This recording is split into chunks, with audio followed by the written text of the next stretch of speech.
اسلام کی تعلیم بڑی متوازن ہے. ایک طرف سوال کی مذمت ہے، مت اپنا دستے سوال دراز کرو کسی کے سامنے.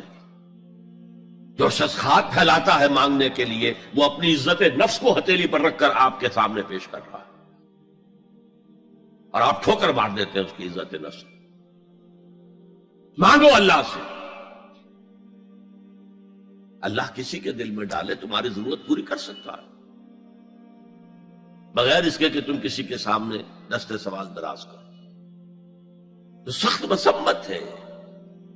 اور خاص طور پر بیگری جو ایک انسٹیٹیوشن بن گیا ہے، ایک پیشہ بن گیا ہے، وہ تو اسلام کی تعلیمات کے منافی ہے. اور جس طرح کی ہم خیرات بانٹتے ہیں، 5 روپے کا نوٹ دے رہے ہیں مانگنے والوں کو مسجدوں کے باہر، سمجھ رہے ہم نے حاتم طائی کی خبر کو لات مار دی، حالانکہ حقیقت میں آپ انسٹیٹیوشن آف بیگری کو سپورٹ کر رہے ہیں.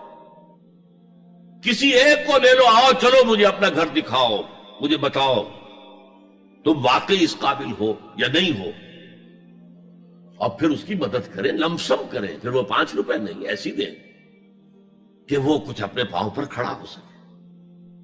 میں نے 1 روپیہ نہیں کہا کہ 1 روپیہ تو اب کوئی شے نہیں رہی، لیکن یہ کہ 5 روپے کا نوٹ بھی آپ نے تقسیم کرنے شروع کر دیے، یہ کیا ہے؟ وَالسَّائِلِينَ وَفِي الرِّقَابِ. لیکن دوسری طرف سائل کو جھڑکنا نہیں ہے. اما السائل فلا تنہر، جھڑکو نہیں. اچھا بھائی نہیں، معاف کرو، میرے پاس اس وقت آپ کی مدد کے لیے کچھ نہیں ہے، میں کچھ نہیں کر سکتا. تو ان دونوں کے درمیان اصل میں معاملہ ہونا چاہیے.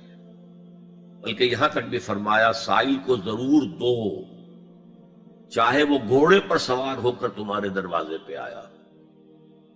کیا پتا اس کی واقعی الجھن کیا ہے. تو سوال کی مذمت اور سائل کو جھڑکنے کی ممانعت. حتی الامکان خالی ہاتھ نہ لوٹاؤ. اس نے اپنی عزت نفس اپنی ہتھیلی پر رکھ کر تمہاری سامنے پیش کر دیا، اسے ٹھوکر نہ مارو. لیکن جیسا کہ میں نے عرض کیا، یہ انسٹیٹیوشن آف بیگری جو ہے یہ ایک علیحدہ شے ہے، بالکل اس کا اس سے کوئی تعلق نہ سمجھیے. وفی الرقاب، رقاب جمع ہے رقبہ، گردن. فک رقبۃ او اطعام فی یوم ذی مسغبۃ یتیما ذا مقربۃ او مسکینا ذا متربہ. فک رقبۃ، کسی کی گردن چھڑا دینا. اس وقت سب سے بڑی اپلیکیشن اس کی تھی غلاموں کو، کنیزوں کو اپنے پیسے سے خرید کر آزاد کر دینا. بہت بڑی نیکی، بہت بڑی نیکی.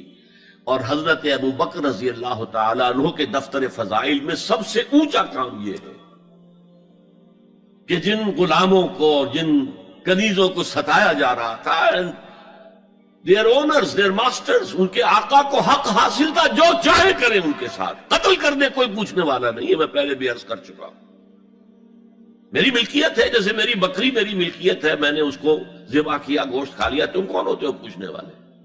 میرا غلام تھا، میں نے قتل کر دیا، تم کون ہو پوچھنے والے؟ ان کو حضرت ابو بکر نے خرید کر آزاد کیا اور منہ مانگے دام دیے. حضرت بلال کے لیے امیہ ابن خلف نے اتنی بڑی رقم مانگی، حضرت ابو بکر نے کہا ٹھیک ہے لو.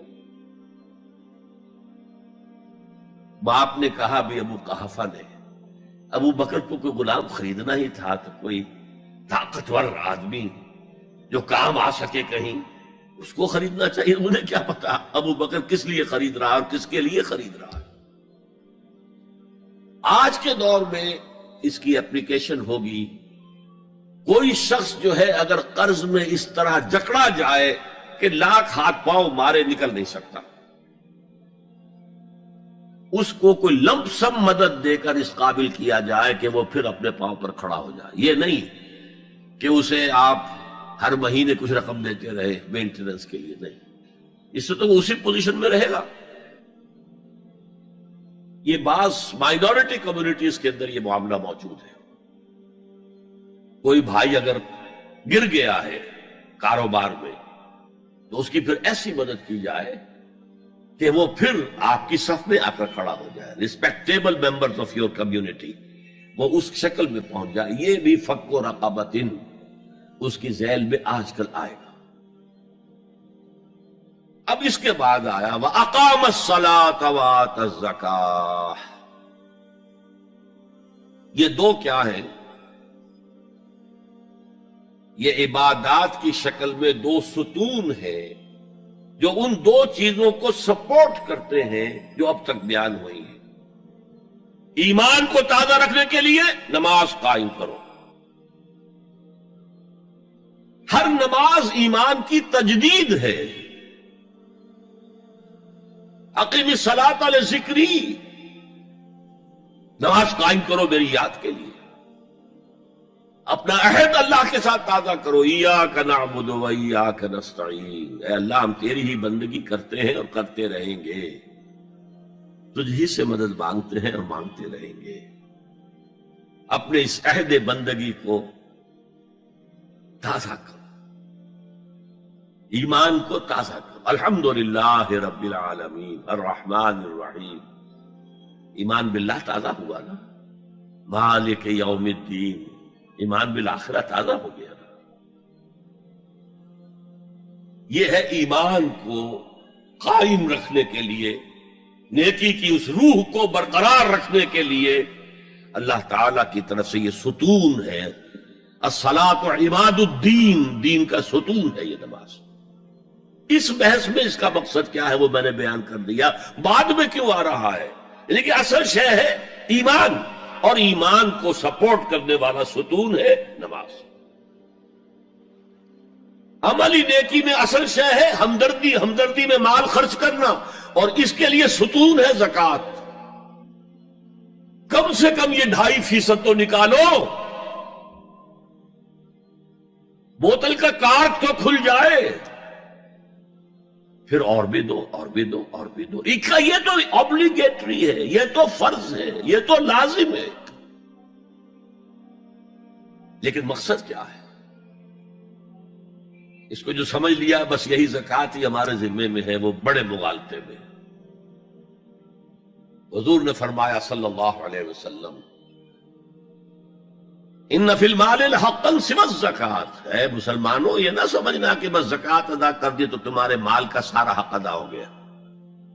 ان فی المال حقا سوى الزکوٰۃ، تمہارے اموال میں حق ہے اللہ کا زکوٰۃ کے علاوہ بھی. اور پھر آپ نے یہ آیت پڑھی وَآتَى الْمَالَ عَلَىٰ حُبِّهِ ذَوِي الْقُرْبَىٰ وَالْيَتَامَىٰ وَالْمَسَاكِينَ وَابْنَ السَّبِيلِ وَالسَّائِلِينَ وَفِي الرِّقَابِ وَأَقَامَ الصَّلَاةَ وَآتَى الزَّكَاةَ. یہاں آتَى الزَّكَاةَ تو ہے ہی ہے، اس سے پہلے جو آ رہا ہے یہ سرپلس ہے، اس سے آگے کی بات ہے، یہ ایڈیشنل ہے. اسی لیے جب انفقوا انفقوا انفقوا انفقوا انفقوا کی جو تکرار ہوتی ہے قرآن مجید میں،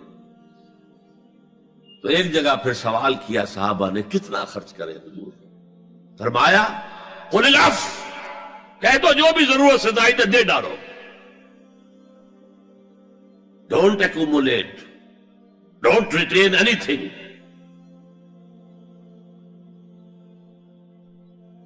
ایک بات آپ سے کہوں، آپ کچھ چونک جائیں گے. حضور نے کبھی زکوٰۃ دی؟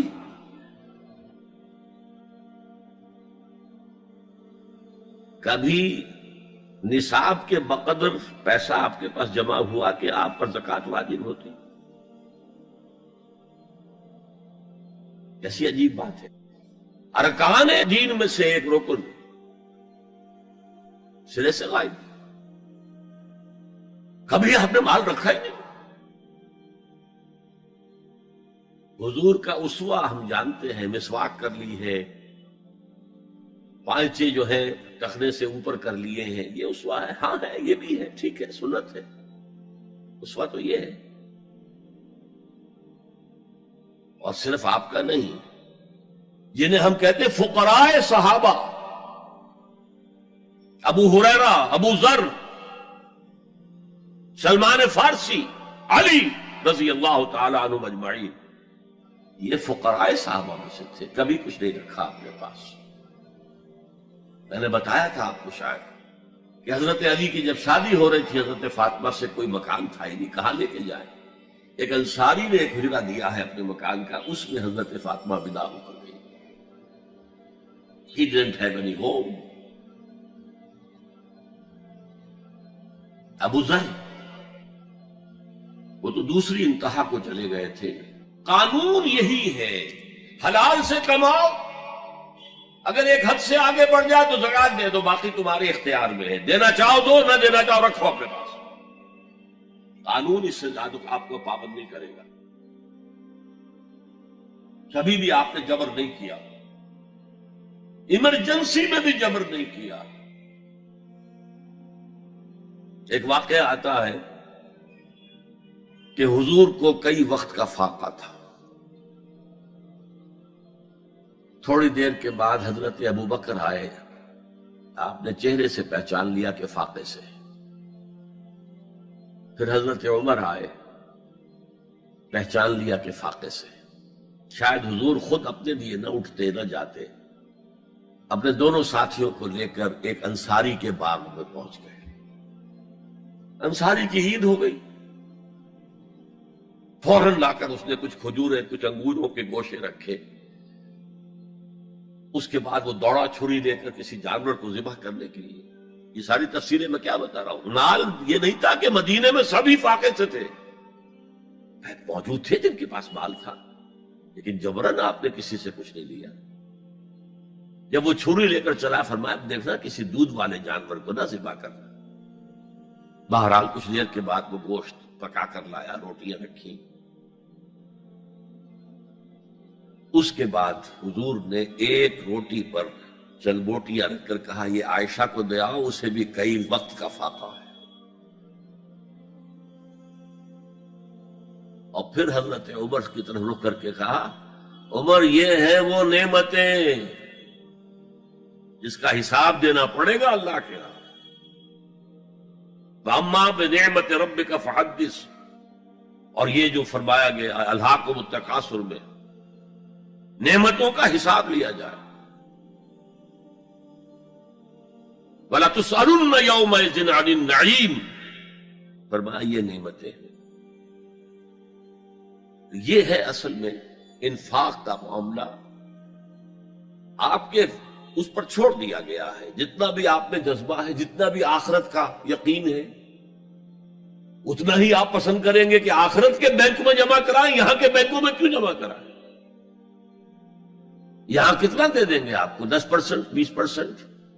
وہاں 700% ملتا ہے. 700% نہیں، 7,000، 700 گنا. Why to keep it in these banks?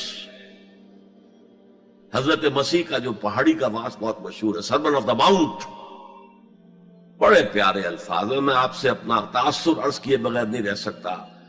جہاں تک مواعظ کا تعلق ہے، جو حضرت مسیح کے مواعظ آئے ہیں ان سے اونچے واعظ کوئی ممکن نہیں. اسی میں یہ جملہ بھی ہے، دیکھو اپنا مال زمین پر جمع نہ کرو. جہاں چوری بھی ہوتی ہے ڈاکہ بھی پڑتا ہے، کیڑا بھی خراب کرتا ہے. آسمان پر جمع کرو جہاں نہ چوری کا اندیشہ، نہ ڈاکے کا خوف، نہ کیڑا خراب کر سکے. اس لیے کہ میں تم سے سچ کہتا ہوں کہ جہاں تمہارا مال ہوگا وہیں تمہارا دل ہوگا. مال یہاں ہوگا تو دل اٹکا ہوا ہوگا، اور فرشتے اس طرح گھسیٹ کر کھینچیں گے آپ کی جان کو جیسے کہ سیخ پر سے کباب کھینچا جاتا ہے. اور اگر دل وہاں لگا ہوا ہے جس کے لاکھوں کروڑوں ڈالر سوئس بینکس میں جمع ہیں، اسے کہا جائے نکل جاؤ پاکستان سے، اسے کوئی تکلیف ہوگی؟ نکل جاؤ فلاں ملک سے، ملک بدل کرتے تو کیا تکلیف؟ میرے بینک کے اندر پیسے ہیں. البتہ جس کا باہر کچھ نہ ہو اسے اگر یہ دی جائے سزا تو اس کی تو جان پر بن جائے گی. رب رب کر دے بڈھے ہو گئے اتے ملا پنڈت سارے، رب دا کھوج خورا نہ لبا اتے نہ کیتے بئی نظارے.